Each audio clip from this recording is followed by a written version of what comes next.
E aí, vamos brincar de xadrez na política brasileira? Pois é, no Brasil tudo parece brincadeira, né? E como num jogo de xadrez, a política do Brasil ela pode ser entendida de forma simples. Suponhamos que no nosso tabuleiro de xadrez, um lado represente a esquerda, o outro lado a direita. Então, para você que não entende muito de política, vamos trabalhar da seguinte forma: as figuras do rei, que é essa pecinha aqui, ó, tanto de um lado quanto do outro,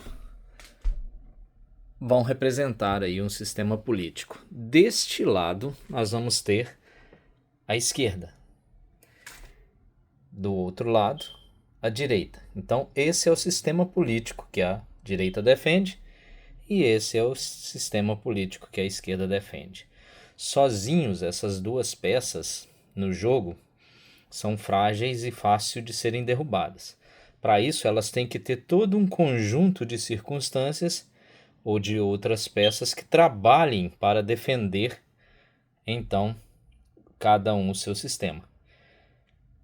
E aí nós vamos entender qual é a função de cada peça e o que elas representam no tabuleiro da política brasileira.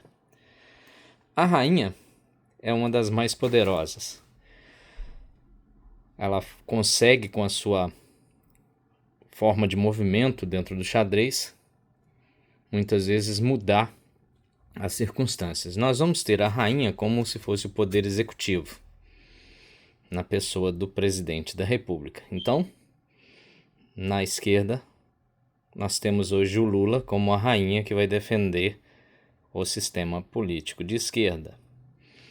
No lado da direita, nós vamos retirar a nossa rainha, porque a direita não tem o poder executivo nas mãos. Hoje está nas mãos da esquerda. Então, simplificando dessa forma. Os bispos que sempre estão do lado, ó. Esse daqui é o bispo. Tem ele dos dois lados. Então ele está do lado da rainha e do lado do rei, que é o nosso sistema político.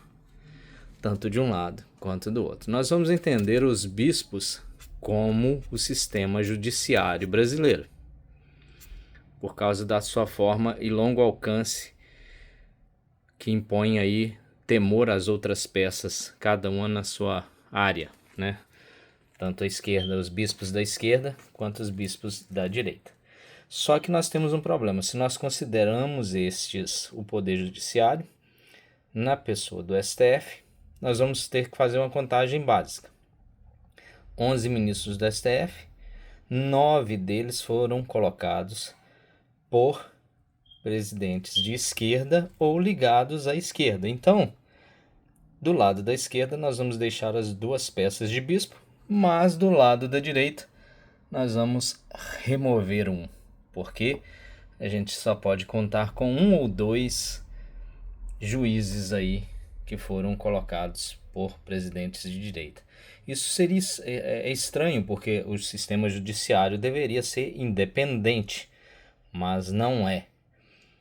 O nosso sistema judiciário hoje está agindo diretamente ligado à nossa rainha, que seria o presidente da República, ou o poder executivo. Então, Alexandre de Moraes, Gilmar Mendes, Barroso e outros, todos eles, a sua maioria, estão trabalhando junto com o sistema de esquerda.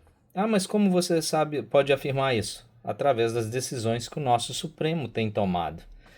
Então a nossa direita está só ficando desfalcada, tá vendo? Os cavalos. Nós temos duas peças. Os cavalos nós vamos entender como políticos que agem de forma autônoma ou até mesmo a própria mídia, vamos dizer assim, vamos colocar dentro desse simbolismo dos cavalos. Do lado da esquerda a gente tem aí como o nosso Lindolfo lá do PT que está agindo, inclusive acionou lá o STF para que pudesse colocar polícias dentro da casa do Bolsonaro. Então você vê que tem políticos da esquerda que estão agindo como o cavalo no xadrez. Alguns movimentos sociais também podemos incluir dentro dessa peça que seria o cavalo. Na direita nós temos aí Nicolas Ferreira, nós temos aí alguns representantes do nosso Congresso. São políticos que vão poder fazer movimentos inesperados e vão muitas vezes ajudar na mudança de rumo do jogo, tá? Então nós vamos aqui hoje, temos 2 cavalos de um lado, 2 cavalos do outro, que a gente tem também dos 2 lados aí equiparados esse movimento. Só que um problema, a mídia, se a gente colocar a mídia como um dos cavalos do sistema de esquerda, nós vamos retirar um cavalo da direita. Por quê? Porque a mídia, em sua maioria, está aí defendendo pautas de esquerda. A torre a gente pode colocar como as instituições mais rígidas. Seria aí o Congresso, as Forças Armadas, e aí o Congresso a gente coloca no geral, né? Senado, Câmara dos Deputados e as Forças Armadas. Do lado da esquerda, a gente vai ver que hoje as Forças Armadas trabalham em prol da rainha, nosso Lula. Do lado da direita, nós vamos ter que, mais uma vez, retirarmos uma peça. Porque, apesar de termos no Congresso aí uma luta boa entre as partes, mas hoje a direita não detém as Forças Armadas. Elas estão nas mãos do presidente da República, que, como todos sabem, hoje é 7 de setembro, ele é o líder máximo das Forças Armadas. Por último, nós vamos ter aqui os peões. Peões nós podemos considerar o povo em si, a gente pode considerar aí alguns grupos sociais aí que possam fazer movimentações, mas nós vamos considerar praticamente o povo. E aí é interessante porque nós temos aí meio a meio. Parte, né, do povo acredita no sistema de esquerda e parte no sistema de direita. Nessa área aqui, a gente vai retirar 2 peças aqui da esquerda. Vamos fazer uma proporcionalidade. Por quê? Porque hoje a direita ela tem dominado aí a boa parte das ruas. Então vamos tirar aí 2 peças desse tabuleiro por causa da representatividade. Então hoje, onde a direita está ganhando? No povo. Está perdendo na defesa do seu sistema político de direita algumas peças importantíssimas. Então a briga hoje tem sido desigual. Só que tem um porém. Estão vendo essa peça aqui que é a rainha? A rainha, que hoje é o presidente Lula, o peão pode fazer quando ele vai avançando lentamente em suas casas e ele alcança, né, o campo adversário e vence, é considerado uma vitória para o peão pode ser transformado em rainha. Então, o que acontece?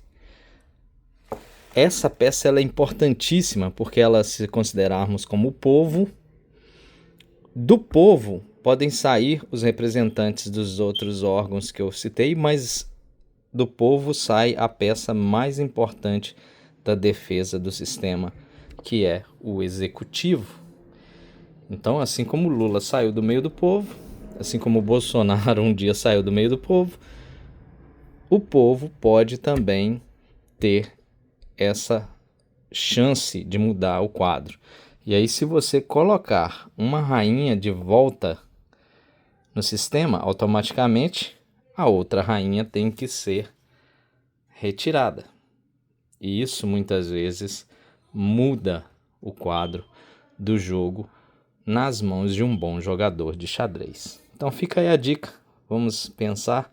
Se você tiver aí uma análise interessante sobre isso que eu falei, deixe o seu comentário. Tá? Fui!